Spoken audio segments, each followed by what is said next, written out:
Ini benar-benar adalah perusahaan swasta paling menguntungkan di pesawat.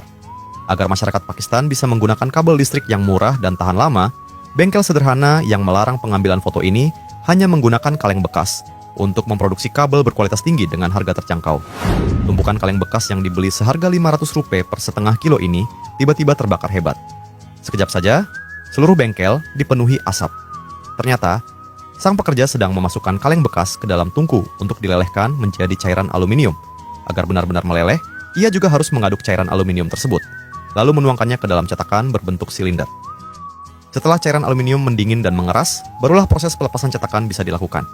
Dengan cara seperti ini, setumpuk kaleng bekas pun berubah menjadi balok-balok aluminium.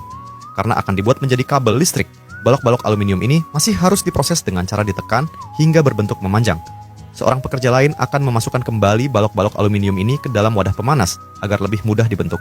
Balok aluminium yang telah dipanaskan kemudian dimasukkan ke dalam mesin ekstrusi hidrolik untuk ditekan menjadi kawat aluminium.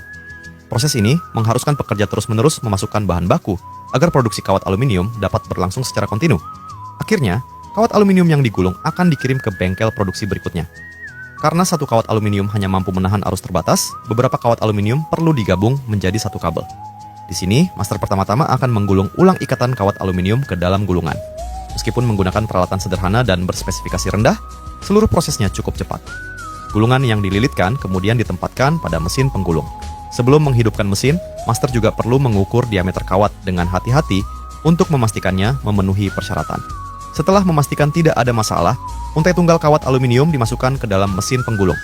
Selanjutnya, mesin dijalankan untuk mengatur dan melilit beberapa kawat aluminium tunggal, sehingga kabel yang dihasilkan memiliki kemampuan membawa arus yang lebih kuat.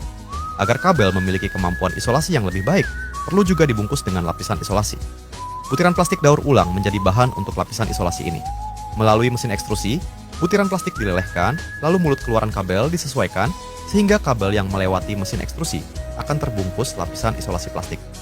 Selanjutnya, kabel didinginkan menggunakan air ledeng. Dengan demikian, lapisan isolasi pada satu kabel sudah selesai diproduksi. Untuk memenuhi kebutuhan pelanggan besar, mereka juga memproduksi kabel teknik multi-inti. Prosesnya sama, gulungan kabel tunggal dimasukkan ke mesin penggulung, memilih cetakan lubang masuk yang sesuai, lalu mesin dijalankan. Dengan mesin penggulung yang terus berputar, beberapa kabel akan digabung menjadi satu. Dalam proses ini, operator hanya perlu mengontrol posisi penggulungan kabel setelah keluar dari mesin. Selanjutnya, kabel yang sudah digulung akan dibungkus dengan lapisan aluminium foil untuk meningkatkan kemampuan anti-interferensi.